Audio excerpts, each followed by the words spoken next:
तो भाई लोग नमस्कार। जी हाँ दोस्तों, खेसारी लाल यादव जी का फ़ैन होंगे तो हो जाइए तैयार, क्योंकि आप लोग के लिए लेके आ रहे हैं सुपर स्टार खेसारी लाल यादव जी काफ़ी ब्लास्ट लेवल के गाने। तो उसी गाने के बारे में बात करेंगे। जी हाँ दोस्तों, सुनने में आ रहा है खेसारी लाल यादव जी का एक बेहतरीन सा गाना आ रहा है। इस गाने का नाम है मारा मर्दा के गोली। जी हाँ दोस्तों, खेसारी लाल यादव और शिल्पी राज की आवाज़ में ये गाना लगन स्पेशल सॉन्ग आप लोग के बीच में आ रहा है, जो कि काफ़ी बेहतरीन गाना है। देखते हैं दोस्तों, अखिलेश कश्यप जी का लिखा हुआ गाना है।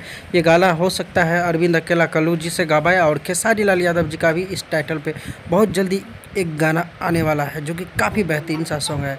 तो आज का अपडेट में बस इतना ही। मिलते हैं फिर से नेक्स्ट अपडेट के साथ। तब तक के लिए अपना ख्याल रखिएगा और देखते रहिएगा Bhojpuri chief official YouTube channel. धन्यवाद दोस्तों, मिलेंगे फिर से नेक्स्ट वीडियो के साथ।